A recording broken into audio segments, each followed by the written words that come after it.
Queridos Javerim, Shabbat Shalom, qué privilegio una vez más tener esta posibilidad de compartir a través de las redes con ustedes algunos pensamientos, algunas meditaciones, ¿por qué no algunos consejos también? Pero lo más importante, que vienen del corazón del Señor.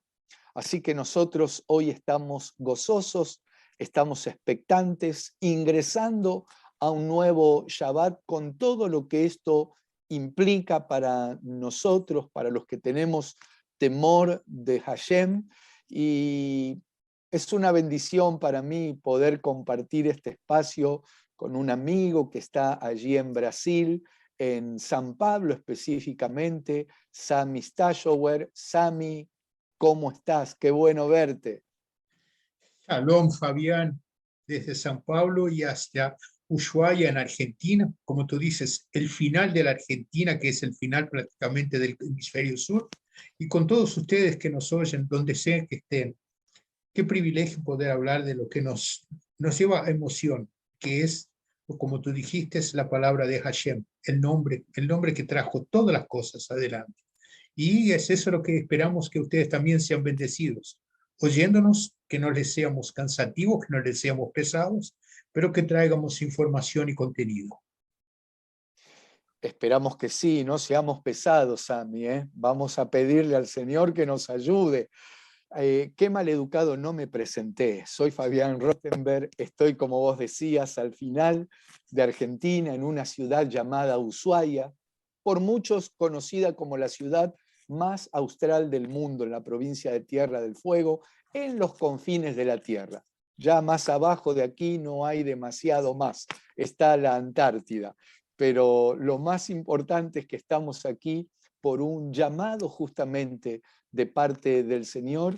Y como les decía antes, para nosotros cada vez que tenemos la oportunidad de ingresar al Shabbat, de compartir las mismas porciones que se comparten en las sinagogas, en el Shil, en el templo, allí por los rabinos, y para nosotros es muy importante también pedirle al Ruach que nos dé esa claridad, que nos dé la unción y la sabiduría para poder aplicar, para poder de alguna manera aterrizar estas parashot a nuestras vidas, a lo que nos toca vivir y a aquellos que nos rodean también.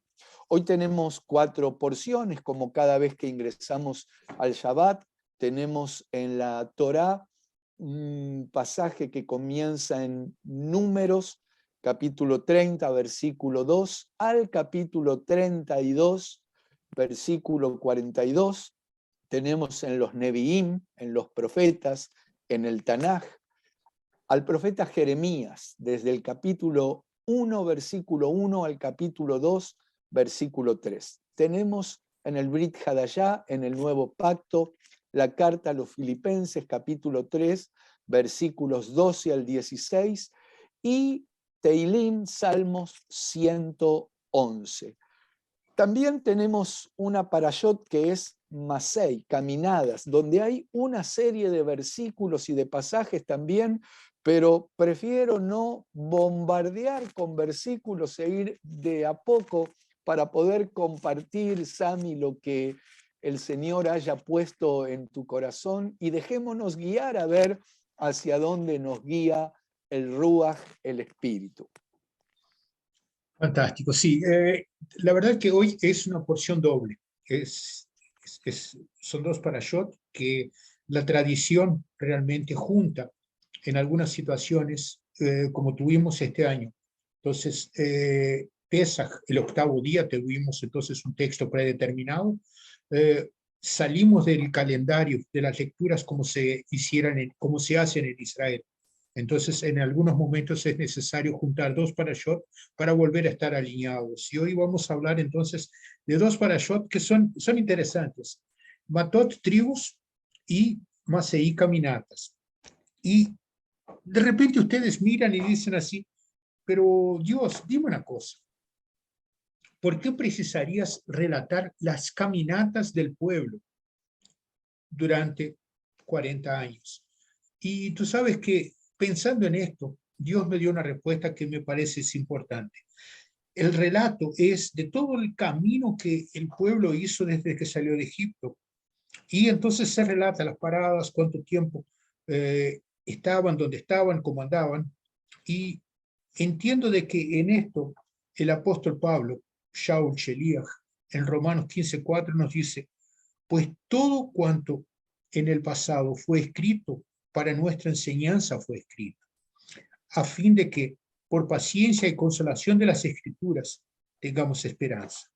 Entonces veo que es importante decir de que en el percurso de 40 años hubo paradas, hubo andadas, hubo paradas, hubo andadas, y el pueblo no podía crear raíces, porque si crearan raíces, entonces iban a depender de su trabajo de agricultura para hacer alimento. Y lo que Dios quería en ese periodo de caminatas es que realmente el pueblo aprendiera a depender exclusivamente de Dios.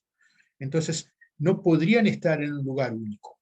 Había que prepararlos y darnos a nosotros hoy día esencia, contenido para mantener nuestras esperanzas. Si Dios consiguió mantener un pueblo caminando por 40 años, no creo que seamos nosotros los que vamos a tener dificultad de ser suplidos por Dios en su grandeza.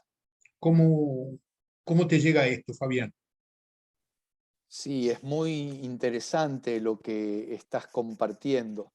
Estaba meditando cuando te oía que justamente dice en el Brit Hadashah, en el nuevo pacto, que lo que le aconteció al pueblo justamente es enseñanza y ejemplo para nosotros, de alguna manera, para que nosotros no cometamos los errores que cometió el pueblo. Mientras se mantuvieron dependiendo del Señor, como vos bien decías, ellos no tenían que trabajar, el Señor preparaba todo para que no dependan de sus propias fuerzas, pero cada vez que empezaban a rebelarse, cada vez que empezaban a murmurar, venían las consecuencias. Y en esos 40 años, en esa peregrinación tan interesante, tanto para aprender, bueno, nosotros a la distancia, y que por misericordia del Señor no lo tuvimos que atravesar,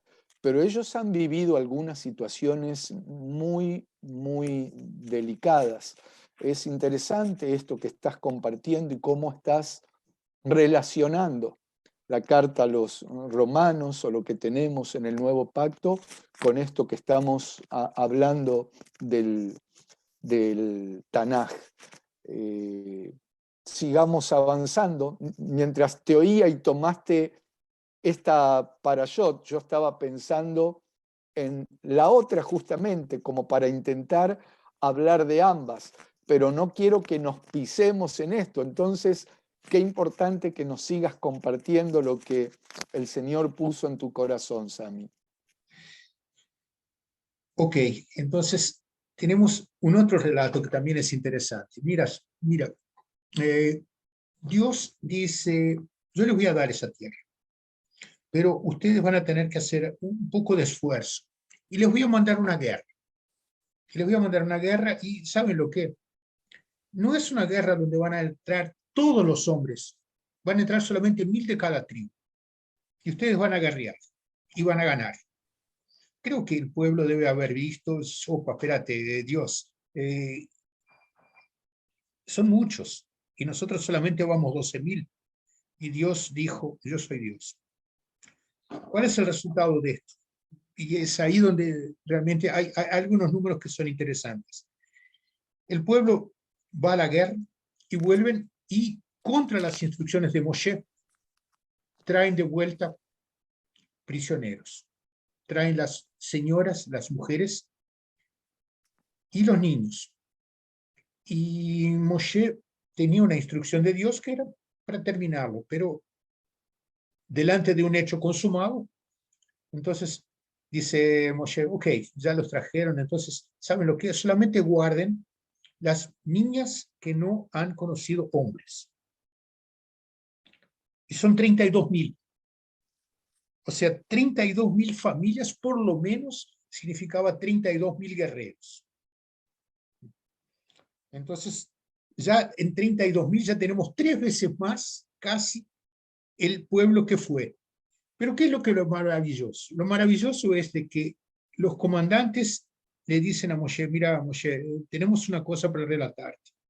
Fuimos a la guerra que Dios nos instruyó, porque fue Él que nos mandó, y no faltó ninguno de nosotros. Quiere decir, derrotamos un enorme ejército con lo menos 3 veces nuestro tamaño, y volvimos todos. Y trajimos prisioneros, y trajimos bienes que hemos capturado. Entonces nos damos cuenta de que no sé cuál es tu guerra, no sé cuál es la de tuya, Fabián, o la de cada uno de ustedes que nos oye, pero nosotros sabemos que si Dios está con nosotros, cuando partimos para una batalla, vamos a ganar la batalla. No de la forma como nosotros nos imaginábamos, no de la manera como nos llegan las batallas, pero me gustaría hacer una pausa y mirar lo que una de estas parashot trae en el Brit Hadashah, el Sefer HaBritot, la Biblia como nosotros la llamamos, tiene enormes explicaciones que se cierran unas con las otras. Entonces el apóstol Tiago, Jacob, en el capítulo 4:1 dice, ¿cómo vienen las guerras y las contiendas entre ustedes? Haciéndonos ver de que nosotros es que no sabemos lo que precisamos y lo que no precisamos. Y en su grandeza dice, tienen codicia porque ustedes buscan las cosas materiales. Ustedes no se complacen con lo que yo les doy. Y es donde entonces nosotros vamos a guerras que no deberíamos guerrear. Entonces tenemos de un lado el grupo victorioso, a pesar de ser menos, y por otro lado, cuando nosotros hacemos las guerras sin que Dios venga con nosotros, normalmente lo hacemos por codicia y es donde nos vamos al mal camino. ¿Cómo lo ves esto, Fabián? Sí, estaba pensando esa guerra que se menciona en el libro de Números, en esta parashot específicamente, donde el Señor establece que vayan 1000 de cada tribu. 12.000 salen a hacer la guerra, a matar a todo varón de Madián. Eh, bueno, ahí hay toda una historia también que tiene que ver con lo que los madianitas le hicieron justamente al pueblo de Israel. Es decir, Balaam, un profeta, quería maldecir al pueblo, pero no lo podía maldecir, no lo podía maldecir. Cada vez que iba a pronunciar una maldición, es como que el Señor estaba con el pueblo y no había manera que lo maldigan. Entre paréntesis, cuando nosotros estamos tomados del Señor, cuando estamos firmes en Él, por más brujo, hechicero, adivino, maldición que quieran hacerte, no van a prevalecer. Sin embargo, este Balaam, que no pudo maldecir al pueblo, dio instrucciones y de alguna manera dio la forma en que el pueblo iba a caer. ¿De qué manera? Bueno, prostituyéndose con las hijas de Madián. Y eso causó un enojo, una ira en el Señor. Estoy un poco explicando esto porque ese fue el origen por el cual luego el Señor los manda a destruir a Madián, porque Madián los había sacado a ellos del plan, de la dirección de Dios, de la guianza que el Señor quería hacer con el pueblo. Luego Moisés los exhorta, les recuerda ya en esta etapa, en el capítulo 32 de Número, lo que había sucedido cuando él había enviado al pueblo a espiar la tierra, a tomar la tierra. Sin embargo, se desanimaron, vieron gigantes, dijeron, no vamos a poder contra ellos. Entonces Moisés los tiene que confrontar. Les dice, muy bien, ¿qué van a hacer? ¿Se van a basar en lo que ustedes miran? ¿Se van a basar en lo que ustedes piensan? ¿O le vamos a creer al Señor? Y ese pueblo, ya habían muerto los que habían desanimado al pueblo, los que le habían dado la espalda al Señor. Sin embargo, esta nueva generación se dispone a hacer la voluntad del Señor. Y allí avanzan, el Señor les da en esa guerra una victoria gloriosa, pero es importante, como vos decías, distinguir, separar las guerras en las que nos metemos nosotros, producto de nuestra codicia, producto de nuestros intereses, a las guerras del Señor. Cuando Él nos manda una guerra, podemos estar totalmente tranquilos que si Él tiene el control, vamos a salir en victoria. Es más, tenemos muchos ejemplos de guerras donde el Señor los enviaba, sin embargo, les decía, quédense quietos, no va a haber para que peleen ustedes, porque yo me voy a hacer cargo. No es de ustedes esta batalla, sino que es mía. Y el pueblo se quedaba quieto, alabando al Señor. Y el Señor les daba victorias gloriosas. Incluso en muchas ocasiones, los enemigos matándose unos a otros, es decir, confundiéndolos y matándose entre ellos. ¿Cuántas cosas podemos extraer y qué maravilloso poder aprender a través justamente de lo que el Señor nos está hablando? Tú estabas diciendo esto y realmente fue importante que hicieras el reconocimiento del motivo por qué hay esta guerra. Pero como vemos, tenemos guerras todos los días, pero hay una guerra que todos nosotros ya perdimos. Hay una guerra que todos nosotros ya perdimos. ¿Cuál es? La guerra contra el pecado. Y es una guerra, como tú dijiste, que Dios ya había dicho, yo pelearé por ustedes. Eso lo repite varias veces. ¿Y qué es lo que sucede? Él dice, ok, yo sé que ustedes no pueden ganar esa guerra, pero yo la voy a ganar por ustedes. ¿Y saben lo que hizo? Él nos dio Yeshua HaMashiach. ¿Cómo? Espérate, ¿cómo? Es muy fácil. Ya que nosotros no podíamos guerrear para ganar la guerra del pecado, Dios cumplió su promesa. Él simplemente fue a guerrear con nosotros. Y la guerra la ganamos a través de la cruz de Yeshua. O sea, Él nos dio la victoria para todas las guerras que nosotros queremos. Y cuando Yeshua dice en la cruz, está todo consumado, es el punto más importante de todas las consecuencias de las guerras que tenemos en el día a día. El ómnibus lleno, el subte que no llegó a tiempo, el impuesto que tenemos que pagar y no tenemos dinero. Todas las guerras están resueltas cuando le decimos a Yeshua, por favor, ya que guerreaste y ganaste, hace más uno. Creo que este es el resumen de todas las batallas. Interesante esa relación, Sami. Es real. Es que la guerra que estás mencionando, tal vez la más importante, no había manera de ganarla, de salir nosotros victoriosos, porque justamente desde el Génesis hasta el último libro de la palabra del Señor nos deja ver que la paga del pecado es muerte. No hay alternativa, no hay para dónde. Pero así como la paga del pecado es muerte, dice la misma palabra que Dios muestra su amor para con nosotros en que siendo aún pecadores, estando revolcados en el pecado, estando alejados de Él, Él muestra su amor enviando justamente, como decías, a Yeshua, a nuestro Salvador. Así que si bien la paga del pecado es muerte, la dádiva del Señor es vida eterna, es victoria en Yeshua HaMashiach. Qué maravilloso es saber y tener la plena certeza que en Él somos más que vencedores. El nombre Biblia es una palabra griega y la verdad que Biblia significa libro. Yo creo que nosotros tenemos un nombre más apropiado para esto, que sería el Sefer HaBritot, el libro de las alianzas.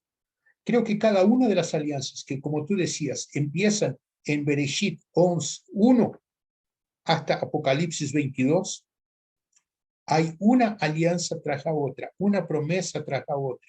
Y todo lo que fue escrito, como vimos ahora que el apóstol Shaul nos dice en Romanos, todo esto es para nuestra propia educación. O sea, para estar seguros, lo que Él hizo continuará haciendo. ¿Por qué? Porque Él es todopoderoso. Es eso justamente lo que tenemos que tener en cuenta. El Shaddai significa el Todopoderoso. Es uno de los nombres de nuestro amado Elohim, el Dios Todopoderoso. Qué bueno, Sami, qué bueno y poder, antes de despedirnos, dejar establecido algo que considero que es fundamental, como bien decías. Biblia significa libros en griego, pero hacer hincapié en el libro de las alianzas. Más allá que sabemos que hay muy buen material, hay buena bibliografía, hay escritos incluso rabínicos con mucha sabiduría, con muchas enseñanzas. Tenemos en lo que tiene que ver con el judaísmo la Gemara, la Mishnah, pero qué importante siempre fundamentarnos en la palabra profética más segura, justamente en el libro de las alianzas que nuestro amado se ha encomendado y nos ha dejado. Yo creo que es una bendición poder ingresar al Shabbat de esta manera, basados en este fundamento glorioso y tomados de la mano de Él. Sami, qué bendición haber compartido este tiempo. Toda seguridad. Creo que este tiempo es aprendizado para mí y creo que para todos ustedes, porque podemos comparar informaciones y complementar lo que hemos visto, hemos leído, con alguna interpretación, digamos así, diferente del mismo texto, pero sin salir del texto que es la verdadera revelación. Hay otros escritos, sí, pero son escritos de manos humanas, ya no son escritos dados por el Ruach, el Espíritu Santo. Entonces tenemos que tener mucho cuidado de dónde estamos buscando la sabiduría. Si es la sabiduría que viene del Sefer Habritot, que es bendición dada a través del Ruach HaKadosh, del Espíritu Santo, o son hombres escribiendo. No crean en los textos que yo escribo, crean en la Torah, crean en el Sefer Habritot. Qué bueno. Entonces nos despedimos, les deseamos lo mejor en este Shabbat y que la paz de nuestro Señor inunde sus corazones. Shabbat Shalom. Shabbat Shalom.